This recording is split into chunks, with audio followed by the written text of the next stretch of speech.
Magandang araw, Pilipinas. Isang nakakakagulat na balita ang yumanig sa mundo ng politika matapos kumalat sa social media ang umano'y scandal video na kinasasangkutan umano ni dating Senate President Vicente Tito Sotto.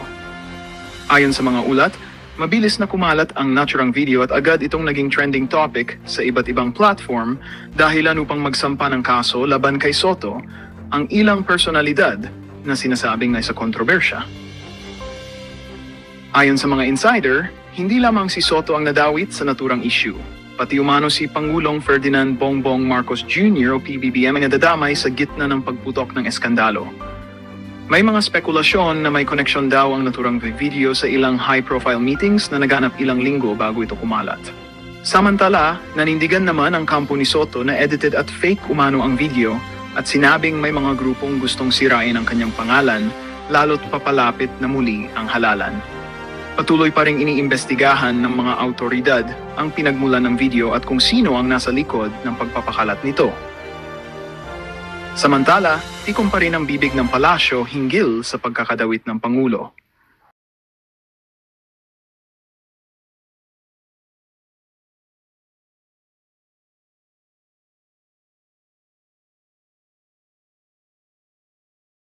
Malaman ninyo kung sino-sino ang mafia sa Marcos family. Okay? Kung sino-sino itong mga sindikato na ito. So, pinaiimbestigahan siya ngayon at ang according to the, may kakakita ko lang dito kay Kiko Barzaga, actually, ang sinabi niya na si Orly Goteza, si Orly Regata, itong sabi niya, 25 minutes ago, Orly Regala Goteza, the witness who testified against Romualdez, can no longer be reached. Sana hindi siya pinatahimik ng administrasyon. Sabi ko nga sa inyo, itong laban natin ay talagang Marcos Mafia ito. Sino ang mastermind? Sino ang mastermind sa tingin nyo? Yung nasa likod lang ng camera na hindi nyo lagi nakikita, mga kababayan.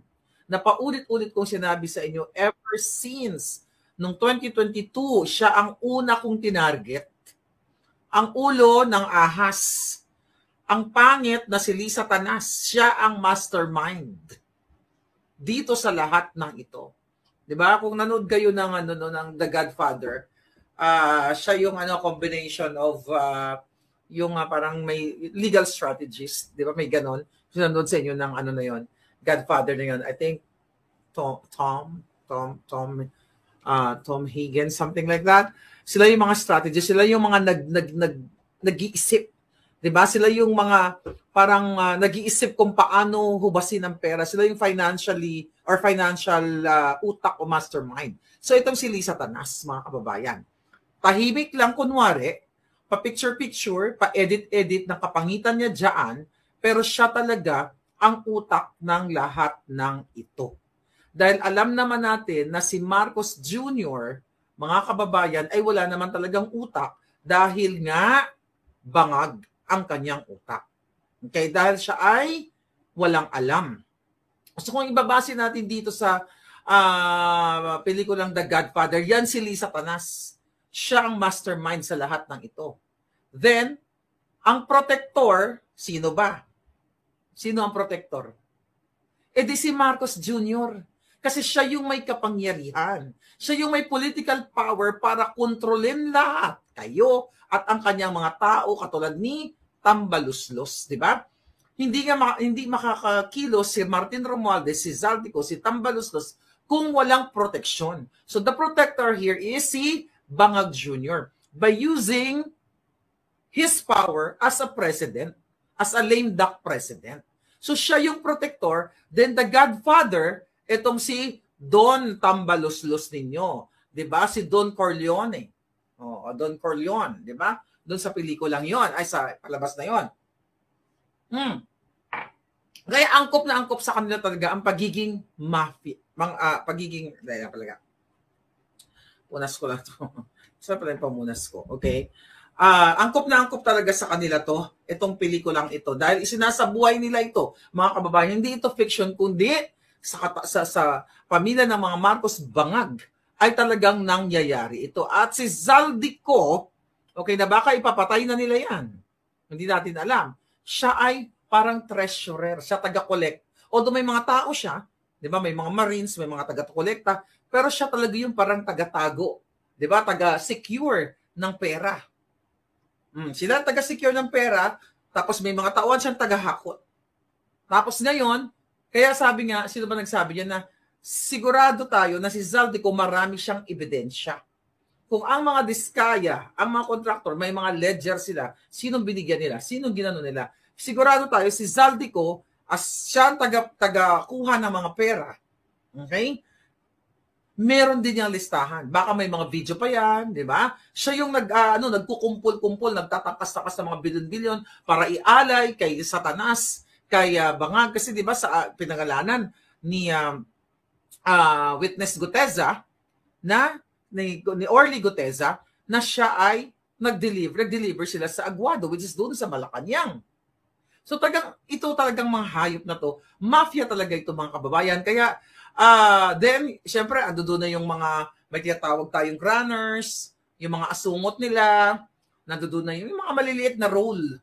Kumbaga, mga runners, utusan nila, taga-buhat, taga-ganyan, mga taga-pamagitan sa transaksyon katulad ni Eric Yap ng ACT-CIS party list ng mga Tulfo.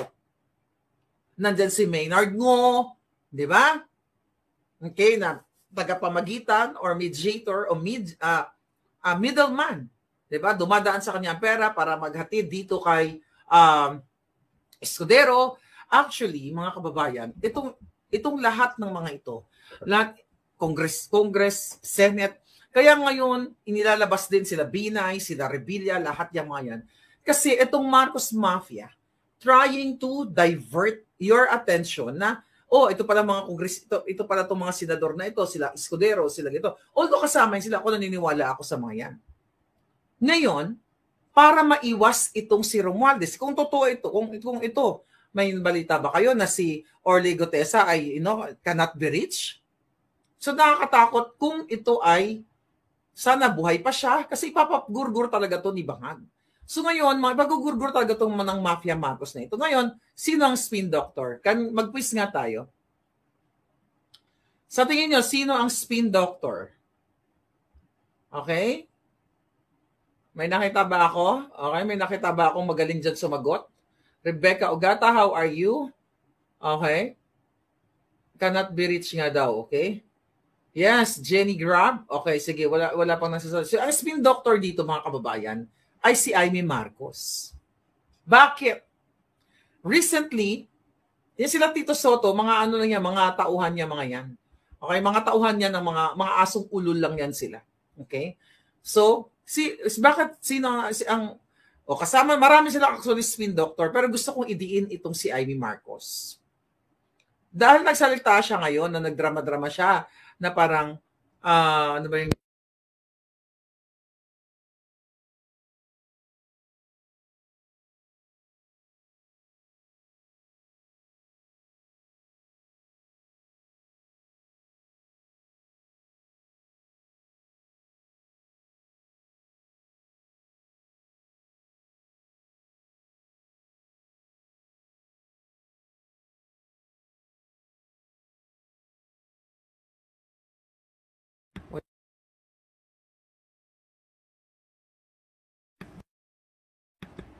wait.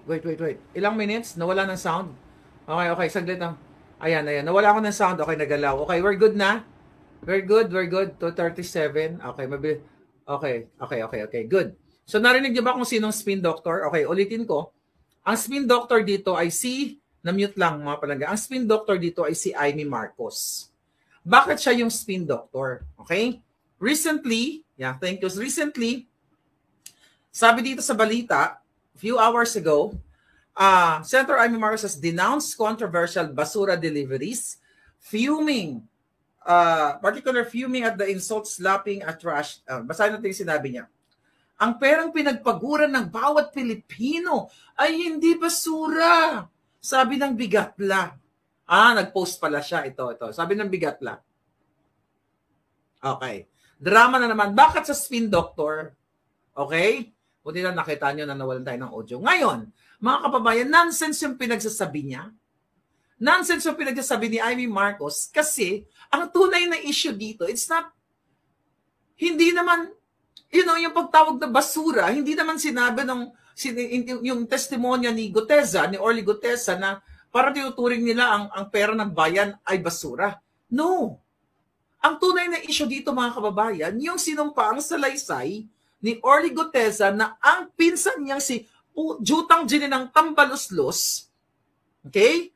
At si Zaldico ay ninakaw ang pera ng bayan dahil sa pag-protect, dahil sa protector niyang kapatid at sa mastermind niyang sister-in-law na si Lisa Tanas.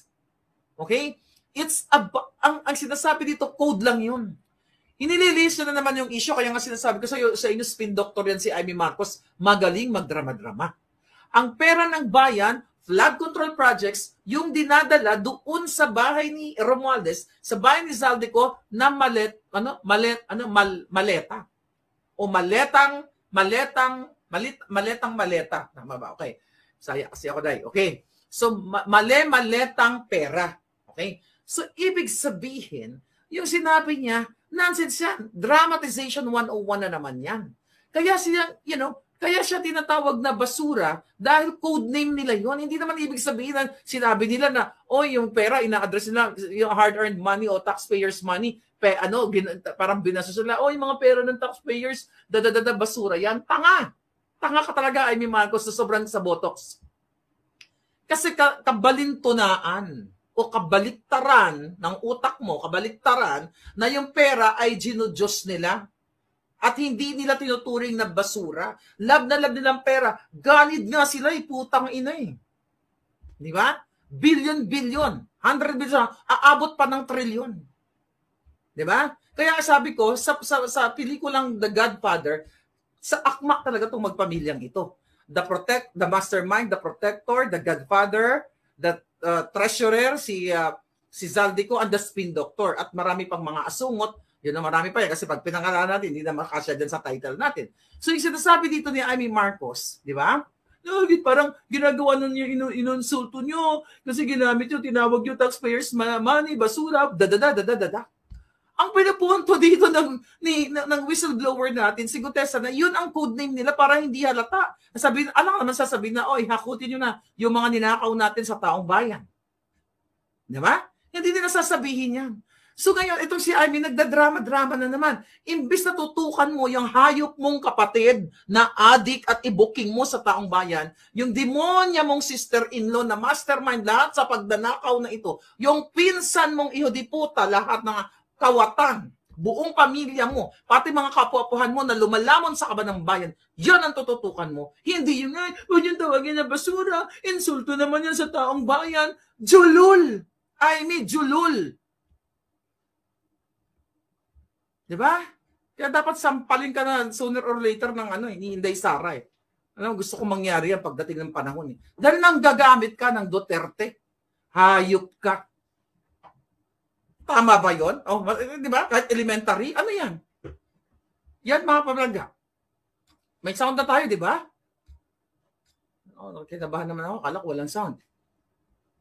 Diba? Sabi ni Kapi ko, bakit hindi mabigas yung kapatid niya? Exactly, mga kababayan. So, kaya nga, binabalik ko niya. Tapos nag-i-emote siya. Mga kababayan, ayaw niya sabihin yung durugin niya yung pinsan niya, durugin niya si Romualdez, durugin niya yung kapatid niyang adik, authenticated bangag.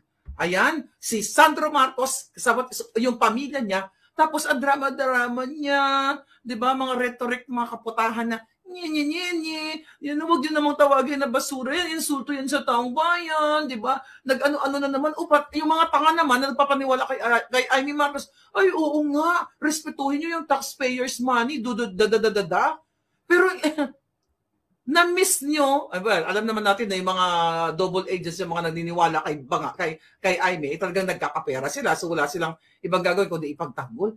Ang tanga-tanga nyo, binabaliktad na ni Amy Marcos. Yan bang issue? Putang ina. Nonsense. Huwag niyo tawagin na basura yung pera. Nye. Kasi insulto yan sa mamamayan. Gaga ka. Nami kaluukon. Yung kapatid mong kawatan, ikaw mismo, pamilya mong kawatan. Yan ang tutukan mo, hindi yung mag-emotional appeal ka na naman. Ang anuhin mo, ang asikasuhin mo, di ba? Yung pagpapalabas mo kay PRRD, dukutin mo siya doon, kidnapin mo. Dahil kinidnap ng kapatid mong, ay layo pa kayo.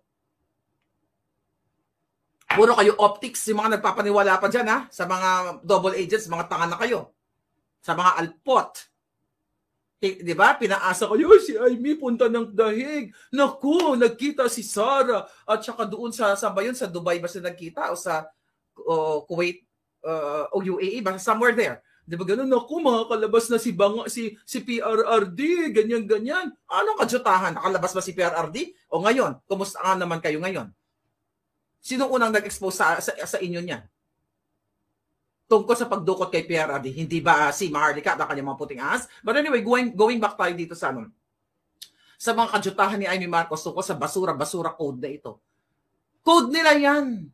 Para hindi malaman ang kanilang pagnanakaw, Amy Marcos, boba ka, na sobrahan ka sa Botox. Diba? Ginagawa mong tanga ang taong bayan. Hindi ka makakalusot sa akin sa mga diversionary eklabush mo. Puro ka imbis na pag-usapan mo yung putang inang Romualdez na yan na nabusog na sa pagnanakaw yung buong pamilya mo. Diba? Puro ka kadyutahan. Imbis na tumulong ka sa bayan, meron ka pang padalang crocodile dyan, ipalunok ko sa iyo yung crocodile na yan, di ba? Imagine mo kung tatanga-tanga lang tayo dito. Ay, galing naman ni Amy. Pero hindi niyo alam, di ba? Siya ay miyembro ng mafia ang Marcos. Marcos siya eh. Nilabas na lahat.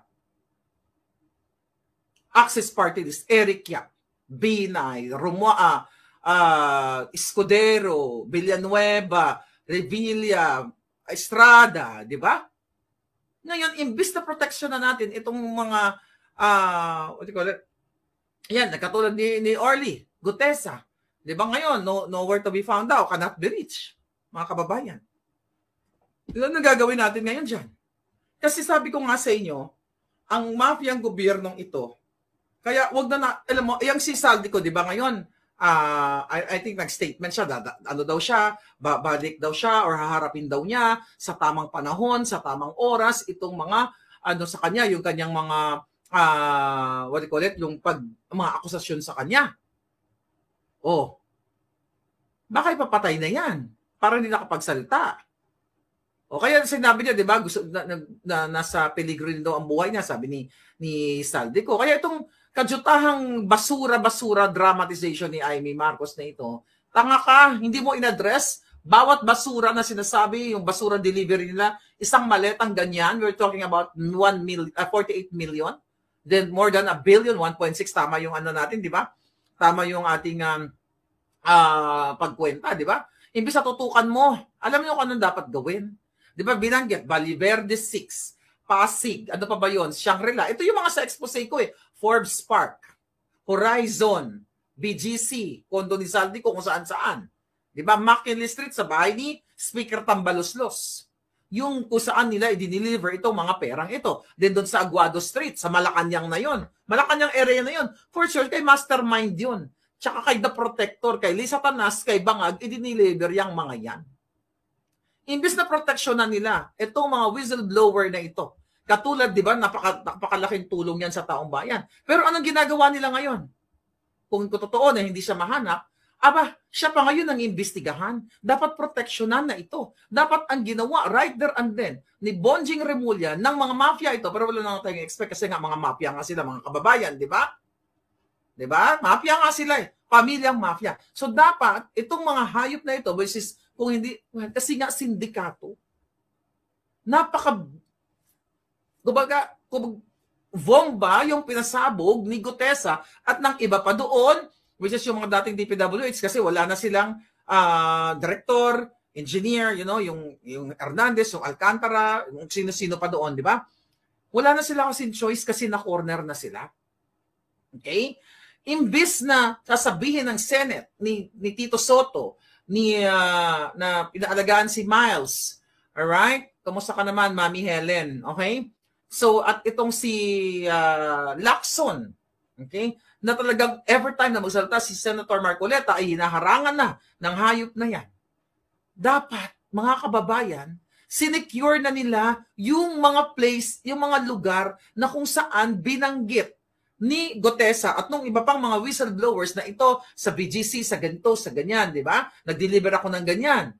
Dapat ang aksyon ng gobyerno, kung may matino tayong gobyerno, ng senador, ng kongreso, ng DOJ, mga kababayan, based on that narrative or sworn statement ng mga nagsalita doon, ng mga witness, sinecure na nila yung lugar.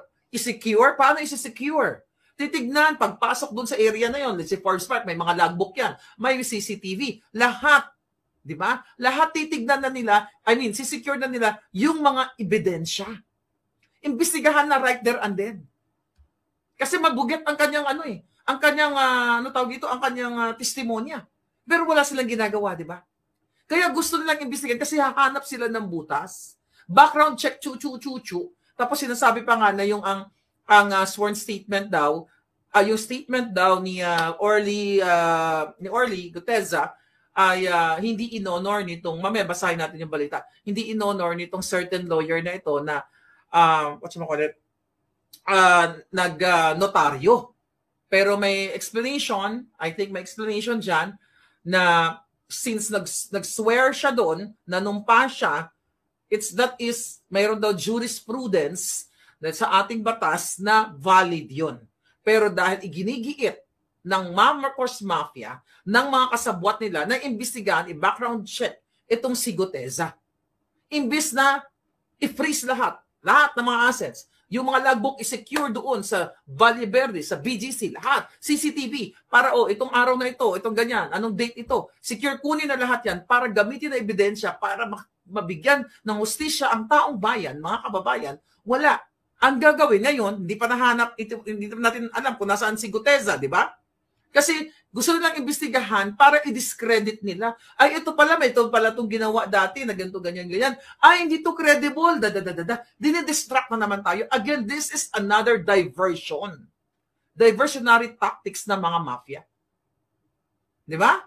Imbis na tanongin na, I don't know, hindi ko kasi naman talaga napanood lahat yun dahil pakhaba. Dapat, kung matino itong si Lacson at iba pang mga senador doon, maliban doon sa, syempre kay Marcoleta, na talagang grabe pukpukan dahil matalino, may alam sa batas na ito bang mga maletang ito, dapat nga kung ako noon, ano ang kulay ng maleta, ano ang brand, naalala mo ba? Yun ay mga mahalagang bagay. Rimowa ba ito? Mga ganyan. Ano ba itong brand ng mga maletang ito? Anong kulay? Gaano kalaki? Ano ba ang klaseng maleta? Kasi iba't ibang klase ang maleta. Ano ba si Cathy? Cathy Binag, palang ganda paniginipan ka tal. Talk to you later. Nasa Europe daw tayo. Anyway, going back, mga palangga. Di ba? Napakahalagang question yun kung nasa hearing ka, kung nasa korte ka, o sinabi mo may 48 ka na maleta, 48 na maletang dineliver ka sa Valle Verde, sa Forbes Park. Masasabi mo pa sa hearing na ito kung ano ang kulay ng maleta. Right? Anong kulay? Anong size? Ito ba ay carry-on luggage? Or ito ba yung malaking, yung standard na luggage? O yung pang business class na luggage? Yun yung mga mahalagang question, mga kababayan. Sabi ni Hannibal Seldenia, Rimowa brand daw. So, again, distraction na naman ito mga palangga. Distraction, diversion, dahil imbis na imbestigahan ang mga nagbitbit ng maleta, hindi na natin alam kung anong kulay. Pula, puti, green. Di ba? Baka mamaya pwedeng ginamit nila green ang maleta para i-connect cabin size. Yes, Benz Hernandez. Okay? Louis Vuitton ba ito? Hermes ba ito? I don't know kung may Hermes ba na maleta. Anyway, meron yata, no? So, meron. So, anyway. So, ganito ba? Ganito dapat yung mga line of questioning. Hindi yung iimbestigahan, hanapan na kagad ng butas itong whistleblower, mga kababayan, para i-discredit nila. Para proteksyonan nila si Protector, si Mastermind, kasi baka magsalita pa na magsalita itong mga whistleblower na, minsan sa isang pagkakataon, naghatid ako ng maleta sa Aguada, ang sumalubong sa akin, si Liza Tanas. At si Bangag, habang siya ay lasing na lasing pa. Di ba? Walang ganun mga questioning. Ganito mag-imbestiga. Hindi sinabi lang maleta lang. Ano bang maletang ito? 4 ba? 4-wheel drive ba ito? Di ba? 4-wheel drive, no? Parang yung, di ba yung maleta na yung I don't know anong term, basta yung pwede mong parang 360, pwede mong paikutin, yung isa naman parang ganun lang. Hindi ko maisip yung term ngayon. But 'di ba? Ganun yung mga explanation, mga pagpapaliwanag para ngayon i-corroborate mo sa another witness. O ikaw, Bryce Hernandez, ano yung maletang ginamit? Sinabi ko niya rin ni Bryce, kulay pula, ganyan-ganyan. O sabi ni Romualdez, gamitin daw namin na green yung maleta, green daw ang ginamit na para ma-associate kay Inday Sara. Di ba? So yun yung mga ganong klaseng mga gadgetahan na mga ito. Pwede mong tanungin yun. Kaso lang ayaw nila tanungin dahil nga mafia sila, galawang sindikato, gusto nilang i-discredit ang witness. At hindi mo masasabi, itong si Zaldico, okay, na